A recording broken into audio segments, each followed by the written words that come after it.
بسم اللہ الرحمن الرحیم الحمد للہ رب العالمین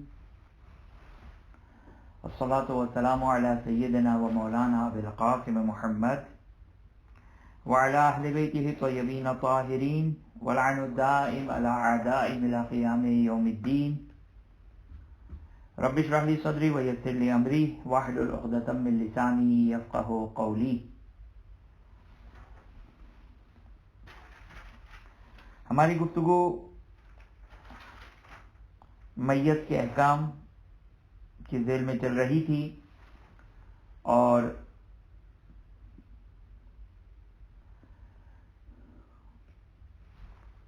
معتذر کے احکام بیان ہوئے۔ معتذر وہ شخص کے جو حالت احتضار میں ہے، جس کی وہ موت کا وقت قریب ہے،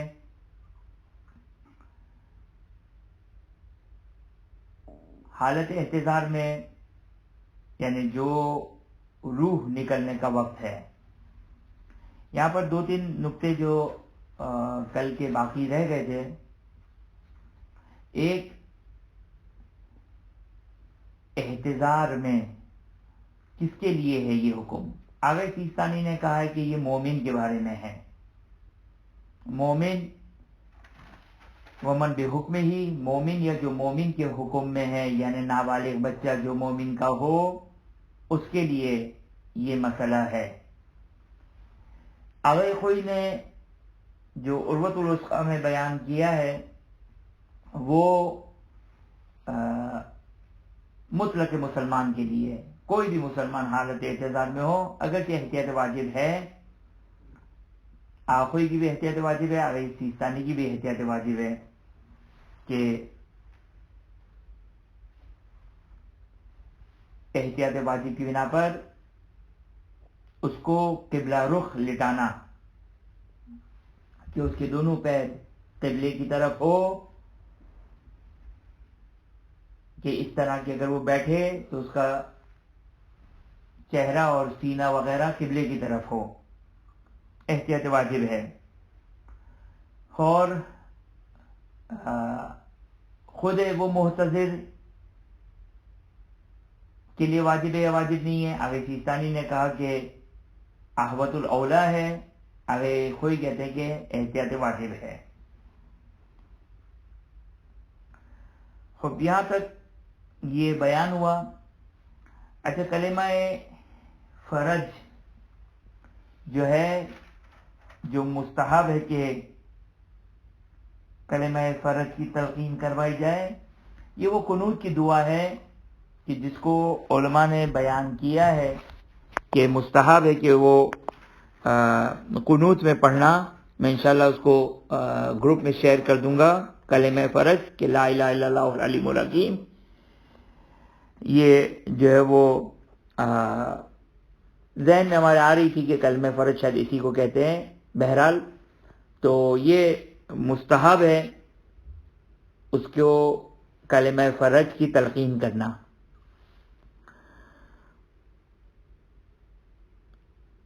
یہاں تک یہ بات مکمل ہوئی۔ آج اچھا، کل ایک اور سوال ہوا تھا ہاسپس کا کہ ان کے بارے میں کیا حکم ہے۔ دیکھیں، آج یعنی وہ افراد کے جو ہاسپٹل میں ہیں، جو انڈر کیئر ہیں، اور دیکھیں جب تک وہ زندہ ہیں تو وہ خود صاحب ولایت ہے، اور اگر اپنے ہوش و حواس میں نہیں ہیں تو بھی کوئی مذائقہ نہیں ہے۔ اگر ان کو وہاں پہ کیئرنگ کے لیے رکھا گیا ہے تو کوئی مذائقہ نہیں ہے، کوئی مسئلہ نہیں ہے۔ مسئلہ جو ولایت کا آتا ہے کہ آج ہم اس کو ڈسکس کریں گے، وہ ہے مرنے کے بعد کی ولایت۔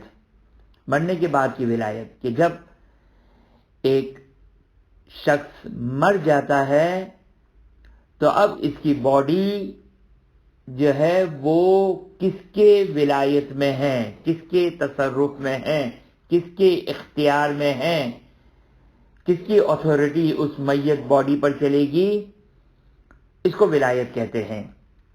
تو یہ انشاءاللہ آج اس کو بیان کریں گے۔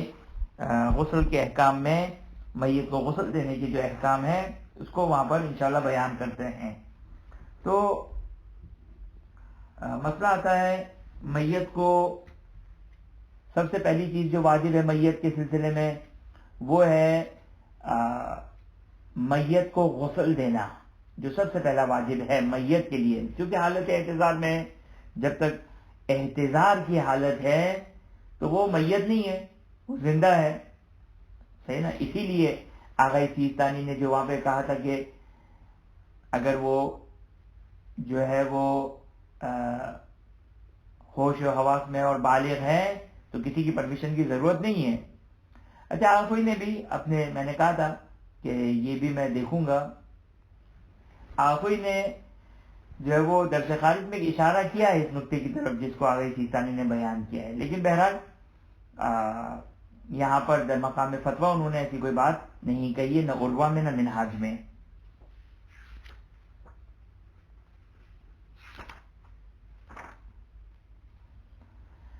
فرماتے ہیں کہ سب سے پہلے میت کو غسل دینے سے پہلے ضروری ہے کہ اس کے جسم سے نجاست کو دور کیا جائے، نجاست کو دور کیا جائے، اور یہ واجب ہے کہ اس کے بدن سے نجاست کو دور کیا جائے۔ اب سوال ہے کہ کیا غسل شروع کرنے سے پہلے غسل سے بدن سے نجاست کو دور کیا جائے، یا اس حصے کو دھونے سے پہلے، اس حصے کو دھونے سے پہلے بھی اگر نجاست پاک کر لی جائے تو کافی ہوگا؟ خوب توجہ فرما آپ نے کہ ضروری ہے کہ غسل دینے سے پہلے پورے بدن کو، ضروری ہے کہ غسل دینے سے پہلے پورے بدن کو پاک کیا جائے، غسل دینے سے پہلے پورے بدن کو پاک کیا جائے، یعنی جس حصے کو غسل دے رہے ہیں پاک کر کے اس حصے کو غسل دیں، جس طرح وضو میں اور زندہ لوگوں کے غسل میں یہ مسئلہ بیان ہوا تھا، تو وہاں پر بھی بیان کیا تھا کہ واجب نہیں کہ غسل شروع کرنے سے پہلے پورا بدن پاک کرے، صحیح نا۔ بلکہ آغا خوئی نے یہاں پر ایک بات کہی جو آغا سیستانی نے یہ بات نہیں کہی ہے۔ آغا خوئی نے ایک بات کہی ہے، وہ یہ کہ بلکہ اگر پانی ڈالنے سے اگر وہ پانی نجس نہ ہو رہا ہو تو ایک ہی تیر میں دونوں شکار ہو جائیں گے، یعنی پاک بھی ہو جائے گا اور غسل بھی ہو جائے گا۔ وہ کب ہوئے؟ آغا خوئی کے لحاظ سے، آغا خوئی کے لحاظ سے کب جو ہے وہ دھونے میں پانی نجس نہیں ہوتا ہے کسی نجس چیز کو دھونے میں؟ تو آغا خوئی نے کیا فرمایا تھا وہاں پر؟ آغا خوئی نے کہا تھا کہ اگر آخری والی نجاست ہو جس کے بعد وہ چیز پاک ہو رہی ہو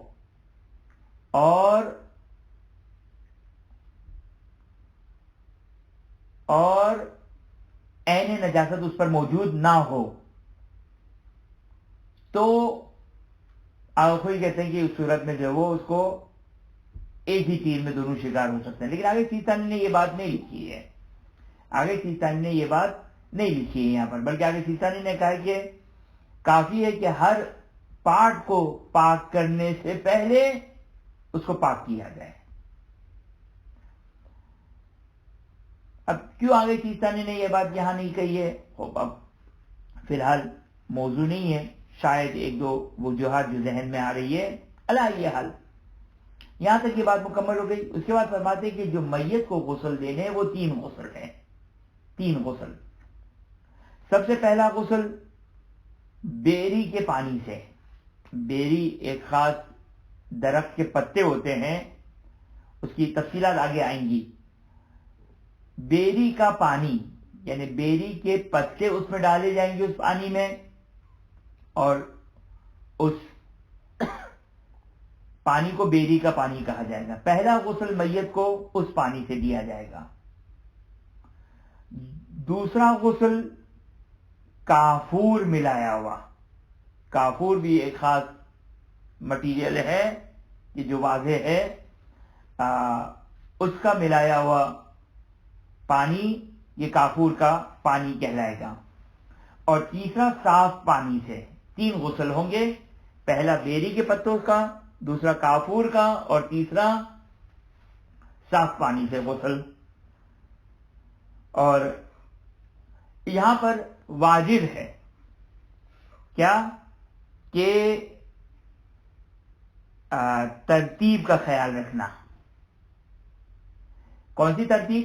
کہ پہلے سیدھا بدن کا پہلے سر و گردن کے بعد پہلے رائٹ سائڈ اور پھر لیفٹ سائڈ.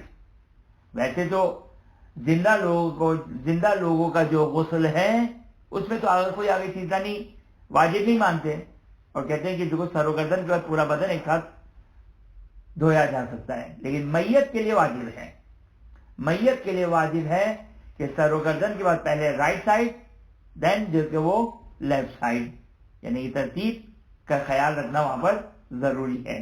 تو کوئی یہ نہ کہے کہ بھائی زندگی بھر تو ہم نے 2 حصے میں غسل دیا، اب میت کو بھی 2 حصے میں غسل دے. نہیں، وہاں پر 3 حصے میں غسل دینا ہوگا. اس کے بعد فرماتے ہیں کہ جہاں تک ممکن ہو غسل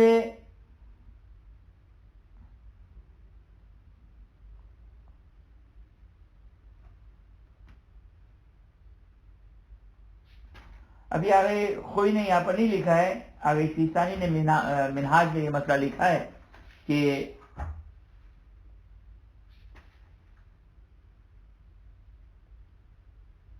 میری آواز آ رہی ہے آپ لوگ کو؟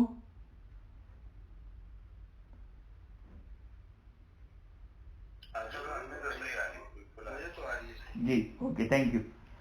خوب، آگے سیستانی نے کہا ہے کہ میت کو احتیاط واجب کی بنا پر غسل التماسی نہیں دے سکتے ہیں، بلکہ ان کو غسل ترتیبی ہی دینا ہے جس طریقے سے عام غسل میں رائج ہے. اور جس طرح وضو غسل میں نیت کو بیان کیا گیا، یہاں پر بھی نیت کرنی ہوگی، کیونکہ غسل میت کو غسل دینا عبادت ہے، اور ہر عبادت میں نیت ضروری ہے. نیت کا مطلب ہے کہ میں حکم خدا قربت اللہ میں غسل دیتی ہوں، قربت اللہ، یہ نیت کا مطلب ہے. لہذا جو وہ نیت جس طرح وضو اور غسل میں اس کا بیان گزرا، اسی طرح سے میت کو غسل دیتے ہوئے بھی نیت کرنا ضروری ہے. مسئلہ نمبر،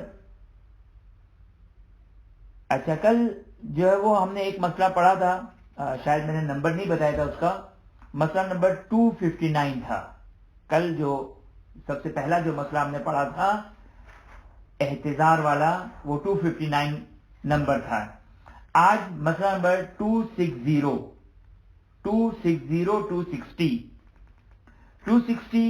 مسئلہ نمبر 260 کیا فرماتے ہیں اس میں فرماتے ہیں کہ واجب ہے میت کو غسل دینا. اب بتائیں، توجہ کریں، سب سے پہلے اس مسئلے کو سمجھنا بہت ضروری ہے کہ توجہ کریں کہ یہ جو غسل اور کفن اور نماز اور دفن سے پہلے حنوط، اس کی ترتیب انشاءاللہ واضح ہو جائے گی. تو یہ جو ترتیب ہے، یہ جو عبادت ہے، یہ ایک عبادت ہے، صحیح نا؟ یہ واجبات میں سے اور عبادات میں سے ہے. تو غسل، کفن، حنوط، نماز، دفن، یہ جو واجبات ہیں، کس کے اوپر واجب ہے؟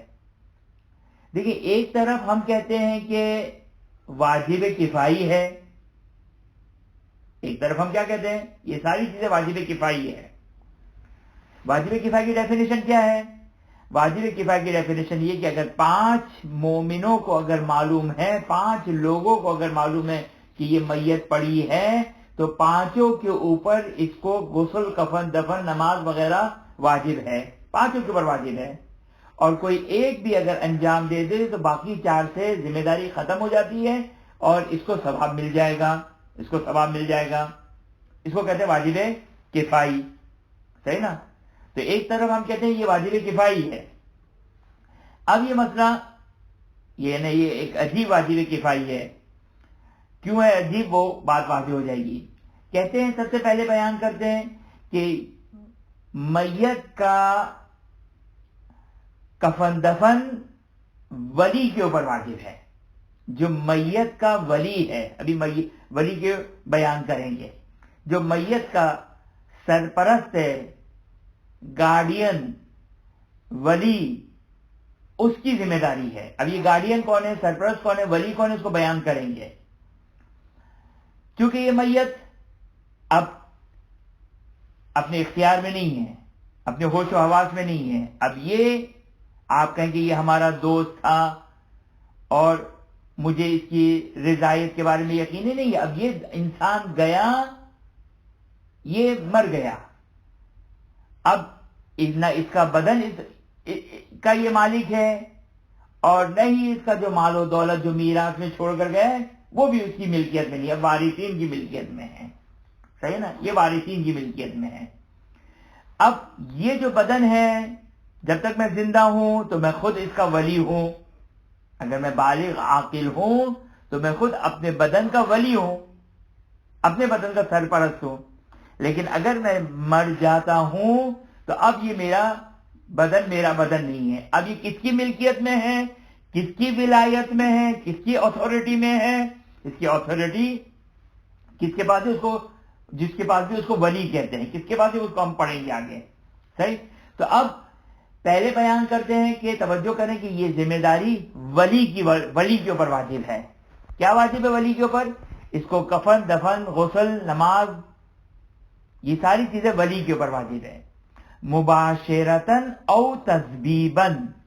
توجہ کیجیے گا. دیکھیں یہاں پر آپ کی خدمت میں ایک بات عرض کروں کہ فقہ میں یہ ایک گفتگو ہوتی ہے کہ جب آپ سے ایک چیز کو واجب قرار دیا جائے، آپ کو کہا کہ آپ کے اوپر واجب ہے، تو اس آپ پر واجب ہونے کا کیا مطلب ہے؟ اب فقہا یہاں پر بہت تفصیلی گفتگو کرتے ہیں. میں صرف آپ کی خدمت میں ایک نقطہ اشارہ کرنا چاہتا ہوں. کام کی 2 نوعیت کے کام ہوتے ہیں، 2 نوعیت کے کام ہیں. ایک نوعیت، ایک قسم وہ یہ ہے کہ میں خود اس کام کو انجام دوں. مثلا مجھے کہا کہ نماز پڑھو. نماز پڑھو یہ ایک ایسی چیز ہے کہ جب تک میں خود نماز نہیں پڑھوں گا میرے کندھے سے یہ ذمہ داری نہیں اترے گی. اس کو کہتے ہیں مباشرتاً، یعنی ڈائریکٹ مجھے خود کو یہ کام انجام دینا ہے. لیکن بعض ایسے کام ہوتے ہیں، بعض ایسی شرعی ذمہ داری ہوتی ہے کہ جس میں آپ مباشرتاً انجام دیں یا تسبیباً، ڈائریکٹ یا انڈائریکٹ. مثلا آپ کو میں مثال دیتا ہوں، حج کی مثال. حج میں حاجی کے اوپر کیا واجب ہے؟ حاجی کے اوپر قربانی واجب ہے. واجب ہے حاجی کے اوپر کہ وہ ایک جانور کی قربانی کرے. کتنے حاجی لوگ خود قربانی کرتے ہیں؟ 1% بھی شاید نہ ہو. خود تو نہیں کرتے قربانی. ذمہ داری کس کی تھی؟ حاجی کی. صحیح؟ یہاں پر فقہا کہتے ہیں کہ جب اب یہ ایکشن ٹو ایکشن ڈیفر کرے گا کیس کہ کس نوعیت کا کام شریعت نے کہا ہے. اگر کہے نماز پڑھو تو ہم کو خود پڑھنی ہے. روزہ رکھو تو ایسا نہیں کہ میں پڑھوس کو کہہ دوں کہ تم بھائی میری بجائے میری جگہ تم روزہ رکھ لو. نہیں، اس کو مباشرتاً ڈائریکٹ مجھے یہ تکلیف، مجھے یہ حکم دیا گیا ہے. لیکن جب یہ کہا کہ قربانی کرو، یا جیسے مثال کے طور پر شریعت یہ کہتی ہے کہ تمہارے لیے واجب ہے کہ تم اپنا گھر بیچو. توجہ کیجیے گا، شریعت نے ہے بعض مقامات پر ایسا حکم دیتا ہے شریعت کہ یہ کرو، مثلا گھر بیچو. اب گھر بیچنے کا مطلب یہ نہیں کہ میں جا کے خود بیچ کر آؤں، کہ بلکہ میرا اگر بہاف پہ اگر کوئی اور بھی اس کو سیل کر دیتا ہے تو یہ کہلائے گا کہ میں نے گھر بیچا ہے. میرے وکیل نے نہیں بلکہ میں نے گھر بیچا ہے. تو وہاں پر حاجی جب قربانی حاجی کے بہاف پہ جب قربانی کی جاتی ہے تو یہ کہا جائے گا کہ حاجی نے قربانی کی، صحیح نا؟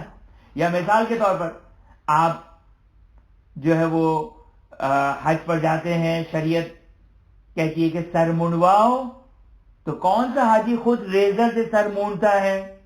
بلکہ وہ تو نائی کے سامنے جا کے بیٹھ جاتا ہے اور کہتا ہے کہ بھائی میرا سر مونڈ دو، میرا سر پہ ریزر پھیر دو.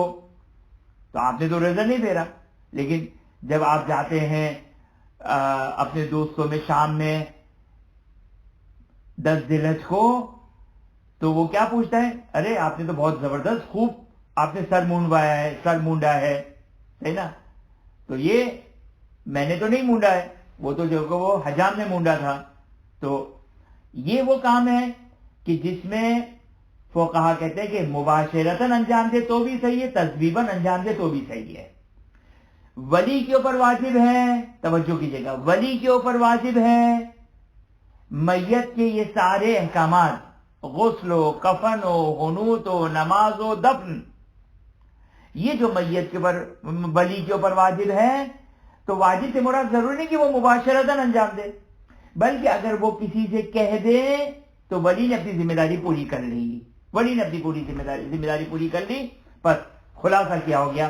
خلاصہ یہ ہو گیا کہ سب سے پہلے واجب ہے ولی کے اوپر، کیا واجب ہے؟ ولی کے اوپر واجب ہے کہ وہ خود کفن دفن وغیرہ کرے یا کسی سے کروائے. یہ تو ہو گیا پہلا اسٹیپ.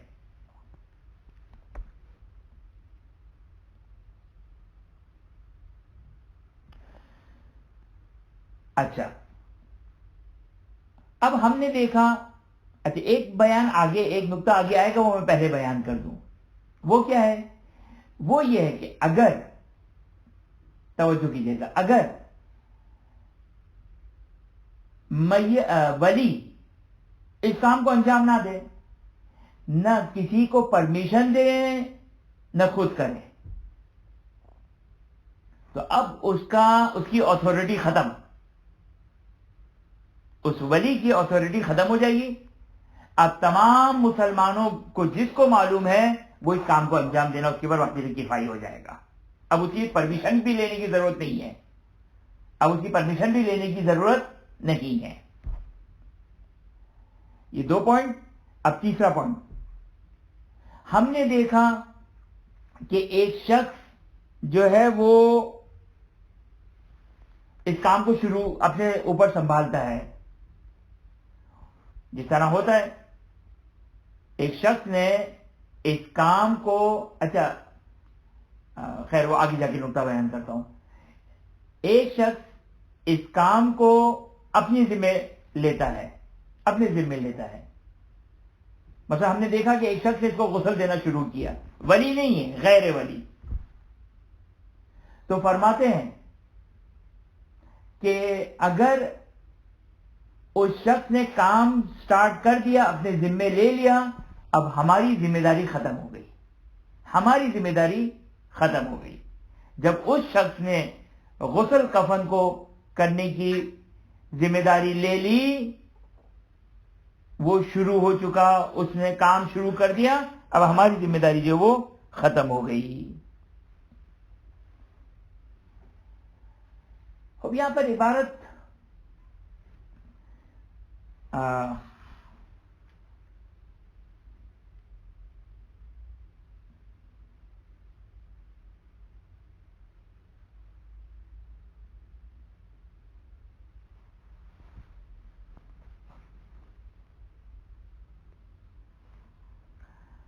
خب آگے سیستانی نے جو یہاں پر عبارت استعمال کی ہے، میں اس کو بہت زیادہ مزید گہرائی میں نہیں جاتا ہوں، کیونکہ عام طور پر ولی کی پرمیشن سے ہی ہوتا ہوگا انشاءاللہ، لہذا اس مسئلے کو میں یہیں پر چھوڑتا ہوں.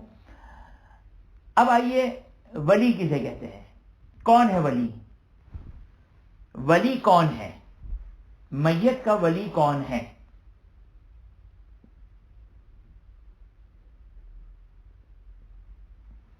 فرماتے ہیں کہ عورت کا ولی اس کا شوہر ہے، عورت کا ولی اس کا شوہر ہے، چاہے اس کا باپ زندہ ہو عورت کا، چاہے اس کی اولاد ہو چاہے نہ ہو. اس کا شوہر ولی ہے عورت کا. ولی کی ذمہ داری واضح ہو گئی. کیا ہے؟ ولی کے اوپر واجب ہے غسل ہو، کفن ہو، حنوط ہو، نماز ہو، دفن. یہ ولی کے اوپر واجب ہے. اب ولی کس کو کہتے ہیں؟ آئیے اس کی فہرست.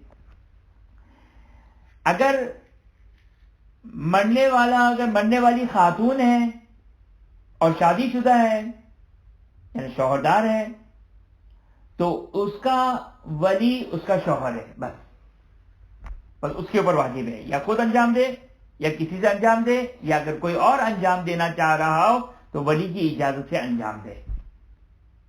ولی کی اجازت سے انجام دے. اچھا،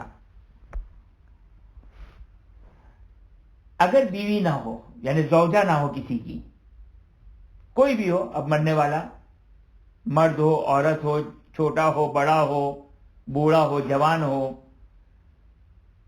بیوی کو نکال کر اب باقی لوگوں میں ولی کون ہے؟ کہتے ہیں کہ جو میراث کی گریڈنگ ہے، میراث کی جو اسٹیجز ہیں، پہلا طبقہ، پہلا اسٹیج، دوسرا اور پھر تیسرا. پہلے درجے میں کون آتا ہے؟ پہلے درجے میں مرنے والا کا والدین اور اولاد. والدین اور اولاد مرنے والے کو، یہ پہلا. ابھی میں اس کو آگے جا کے مزید تفصیل آئے گی. یہ پہلا درجہ ہے، یہ میراث کا پہلا درجہ ہے. میراث اگر مرنے والے کے والدین زندہ ہے، اولاد زندہ ہے تو کسی اور کو نہیں ملے گا، بلکہ والدین اور بچوں کو ملے گا. یہ ہو گیا پہلا درجہ. اگر یہ اویلیبل ہے تو یہ ولی ہیں. یہ ولی ہیں. اگر یہ سارے کے سارے موجود نہیں ہیں، کوئی بھی موجود نہیں ہے، دوسرے درجے پر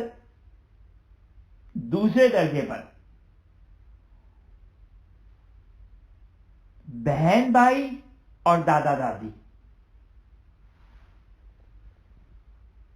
بہن بھائی اور دادا دادی.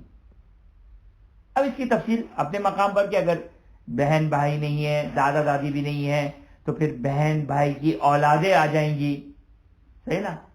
اب یہ تفصیل وہاں پر، لیکن یہ پورا جو میراث کا سیکنڈ اسٹیپ ہے، سیکنڈ اسٹیج ہے، اس میں کون کون شامل ہے؟ اس میں بہن بھائی اور دادا دادی.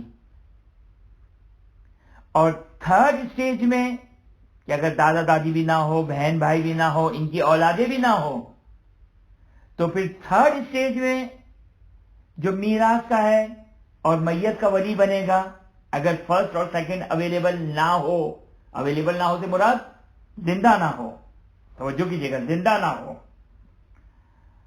تو پھر تھرڈ اسٹیج میں جاتا ہے ماموں، پھوپھی، خالہ، چچا.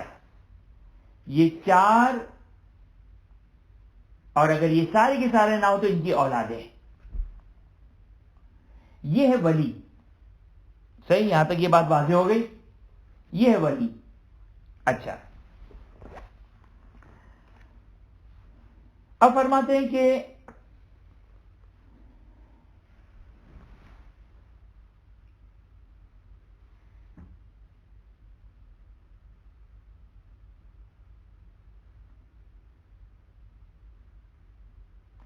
اگر کسی میت کا کوئی وارث نہ ہو، لاوارث جسے ہم کہتے ہیں،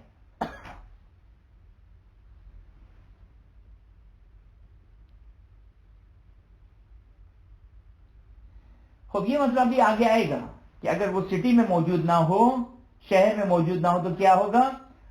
یہ آگے، یہ تفصیل آگے آئے گی. تھوڑا انشاءاللہ آگے چلنے دیں، ساری باتیں انشاءاللہ کلیئر ہو جائیں گی. صحیح؟ آپ کا سوال بالکل بجا ہے، بہت ہی بہترین سوال ہے.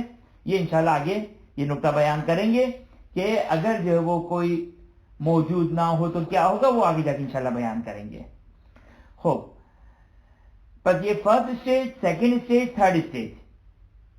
اگر کوئی لاوارث ہے ہی نہیں کوئی اس کا، نہ اس سے کوئی کانٹیکٹ کیا جا سکتا ہے، اس سے کوئی کانٹیکٹ نہیں کیا جا سکتا ہے. اب یہاں پر آگے کوئی نے یہ کہا ہے آپ ان دو لوگوں کو لے کر آئے، دو گروہ کو آگے سیستانی نہیں لے کر آئے، لیکن چونکہ وہ پریکٹیکل نہیں ہے. ایک ہے ضامن الجریرہ، کہ یہ جو ہے وہ عام طور پر پریکٹیکل نہیں ہوتا ہے، اور ایک ہے غلام اور عبد کا مسئلہ، یہ بھی پریکٹیکل نہیں ہے. لہذا میں ڈائریکٹ تھرڈ اسٹیپ پر چلے جاتا ہوں کہ اگر یہ تینوں درجے کے نہ ہو، فرسٹ، سیکنڈ، تھرڈ، تو اب یہاں پر حاکم شرع، دیکھیں فقہ میں آپ کو جا بجا حاکم شرع کا مسئلہ پریکٹیکل رہے گا. کہ اگر ہم آج کی اصطلاح میں اس کو گفتگو کریں تو ولی فقیہ، یہ فقیہ کی ولایت، یہ فقیہ کی اتھارٹی کا مسئلہ یہاں پر آتا ہے. کہ یہ خود ایک تفصیلی موضوع ہے ولی فقیہ، لیکن یہ فقیہ کے پاس اس کی ولایت ہے. اگر first step, second step, third step تینوں اویلیبل نہ ہوں تو پھر حاکم شرع یعنی مجتہد یا اس کا وکیل، آیا اس سے پرمیشن لینی ہے. آگے خوئی فرماتے کہ بنابر احتیاط واجب اگر لاوارث میت ہے حاکم شرع کی اجازت لیں. لیکن آگے سیستانی فرماتے کہ الاحوط الاولا، احتیاط مستحب ہے، احتیاط مستحب ہے. بلکہ آگے سیستانی ایک اور اسٹیپ لگاتے ہیں کہ احتیاط مستحب یہ ہے کہ اگر یہ میراث والے 3 اسٹیجز والے اگر اس کے رشتہ دار موجود نہیں ہیں تو حاکم شرع احتیاط مستحب، اور پھر اگر حاکم شرع سے بھی اگر پاسبل نہ ہو، کسی وجہ سے کانٹیکٹ نہیں ہو سکتا ہے حاکم شرع سے، تو پھر عادل مومنین، جو بھی عادل مومن ہے، عادل کی ڈیفینیشن ہم تقریر میں پڑھ چکے ہیں، بس توجہ کریں کیا اسٹیجز بنے. نمبر 1، میراث کا پہلا طبقہ ماں باپ اولاد، اگر یہ اویلیبل ہیں، زندہ ہیں تو یہ ولی ہیں. پھر سیکنڈ اسٹیج دادا دادی، بھائی بہن اور ان کی اولادیں، اگر یہ زندہ ہیں تو یہ ولی ہیں. اگر ان میں سے کوئی ایک بھی موجود نہیں تو تھرڈ اسٹیج جس میں چچا، ماموں، خالہ، پھوپھی، اور اگر یہ نہیں تو ان کی اولاد، یہ تھرڈ اسٹیج. ہو اس کے بعد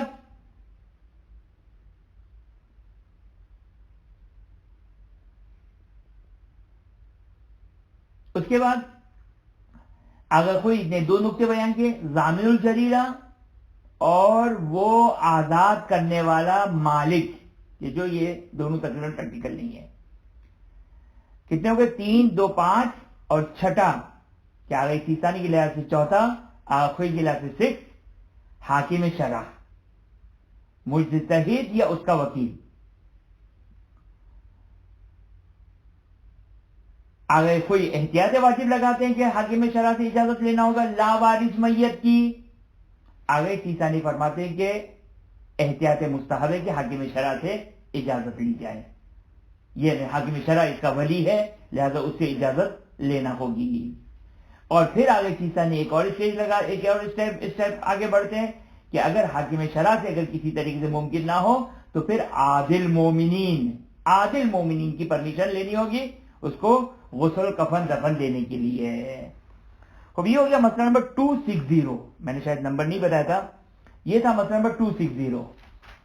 260 اس کا آغاز تھا کہاں سے کہ واجب ہے میت کو غسل دینا ولی کے اوپر. یہاں سے اس مسئلے کا آغاز تھا، مسئلہ نمبر 260. اب ہے مسئلہ نمبر 261. 261 میں کیا بیان کرتے توجہ کریں. اب خود یہ جو 3 گروپس تھے، group number 1، group number 2، group number 3. Group number 1 میں ماں باپ اولاد،